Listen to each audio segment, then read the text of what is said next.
sports. Right here is Nick Wright. Basketball is over. Basketball drama is not. Miami seems to think Russ is a perfect fit for the Heat. Hey, hold off on assuming you know what the Lakers will look like next season, says the head coach. But we're going to start this morning with one Kawhi Leonard. The two-time Finals MVP has reportedly signed a 3-year deal worth $103 million with the Clippers. Turned a few heads who assumed and reported he'd probably sign for 4 years. The last year of a deal is a player option, so that means that in 2021, Kawhi could be a free agent again if he chooses. It also means his contract now matches up with that of new teammate Paul George. See, I'll start with you. What does this contract tell you about Kawhi Leonard's future? Well, we found out a lot when Kawhi was a free agent. We found out a number of things that were quite surprising. For one is how aggressive he was as far as recruiting other players, star players, to be able to play with them. Had conversations with Kevin Durant, had conversations with Kyrie Irving, convinced Paul George to be able to get traded to the Clippers. So we do know that. I'm not surprised by the short-term contract because he has to be a free agent once he reaches 10 years tenure in the NBA. It wouldn't have made sense. People thought that only the Toronto Raptors could sign him to a short-term deal. If he signed anywhere else, it was going to be a long-term deal. So he wants to be a free agent on that 10th year. You have to be from a strategy standpoint because your salary jumps at that point. And, you know, Kawhi wants the leverage to be able to move and or have leverage over the club. That's why he signed that 2 and a 1 year. Because after the 10-year tenure, he's just finished his 8th season. He's going to be a free agent again. I think it has more to do with him and controlling what he wants to do and the constant pressure he can keep on the organization. If they decide to change coaches to Doc Rivers, he would have a say-so about that. But ultimately, to recruit other players to be able to come to the Clippers, it gave him the leverage and the flexibility to be able to do what he wants to do. Money and power is what this is about. The money is what Chris talked about there. Just the way the collective bargaining agreement's written, you can get a bigger percentage of the salary cap, the biggest percentage once you've been in the league 10 years. So that's why the 2+1 instead of the 3+1. But more notably than the money is the power.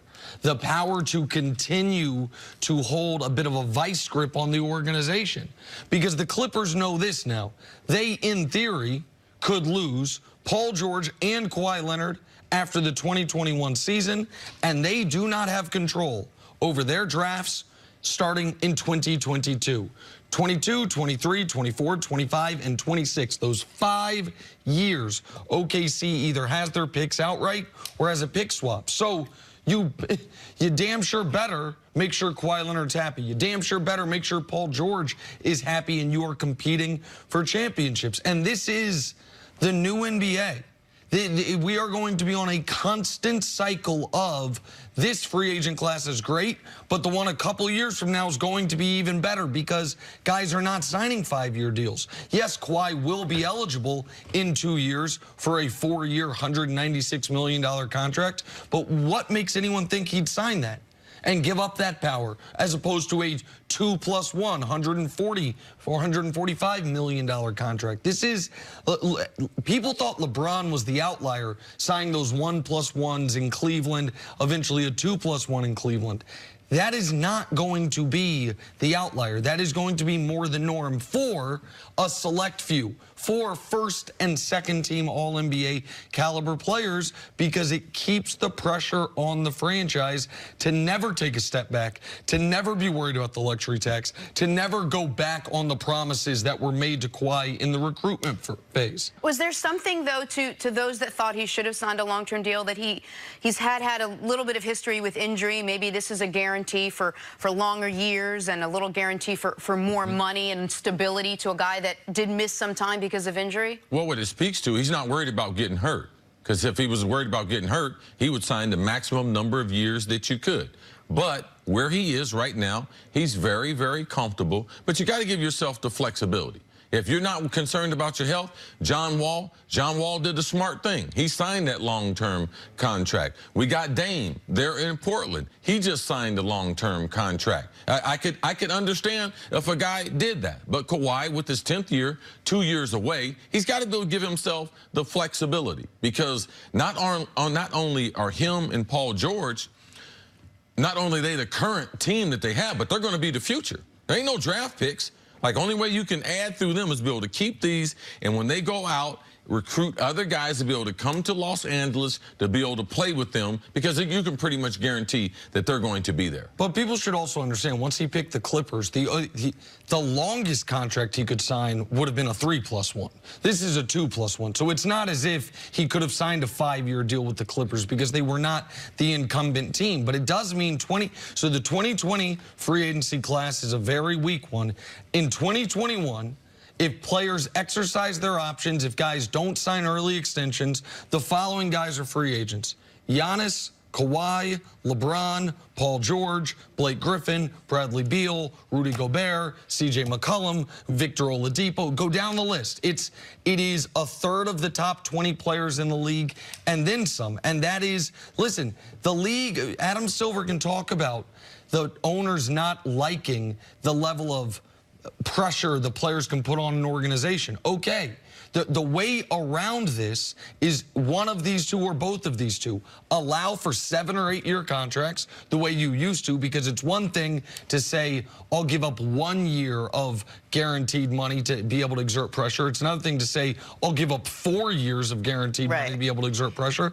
Or remove the individual player maximums. Remove the have someone be able to offer a player 60% of the cap instead of 35% of the cap. But as the CBA is currently written, it's in the player's interest, if they're a top player in this league, to go short-term deals and continue to be able to put the screws to the team. You can't possibly have any doubt that Jerry West won't be able to keep these guys. Do you think Kawhi Leonard wants to stay with the Clippers, wants to be a Clipper for longer than the 2 years? I mean, Jerry West hoped to be alive. I mean, Jerry West is no young guy. Kawhi Leonard wants to be a Clipper, but it doesn't make sense for him to sign a 3 and a 1, a 4-year deal. It doesn't make sense. Doesn't make sense as far as where he is. He just finished his 8th season. You know you got that big jump coming after year number 10, and the flexibility. Like, we were shocked at how Kawhi recruited other players to be able to come there. That will continue. And him being able to say, hey, man, I'm going to be a free agent. I can be a free agent. I can opt into the contract. I can sign long-term. That's what other guys are looking, and he can kind of help control that roster. And you want to be able to make sure the team doesn't at some point. We saw the Miami Heat all of a sudden tail into LeBron's time there. We're not going to bring Mike Miller back. We want to avoid the luxury tax. We saw the Cleveland Cavaliers, another LeBron example. The 1 year he didn't have the ability to opt out of a deal. They don't bring back David Griffin. We know that when Kawhi was meeting with the Lakers, the Clippers, the Raptors, there were certain demands he made, certain requests he made about what his load management would be, about the medical staff, about how the team was going to treat him. Once you sign the contract, if they renege on that, there's nothing you can do, especially if you've signed for the maximum number of years. This now ensures the team has to keep its word in that regard. All right, let's take a break there. Coming up, talk some Lakers. Is Frank Vogel already feeling the pressure coaching LeBron? That's next on FS1. And you can always check us out on the Fox Sports channel on SiriusXM. We're back right after this.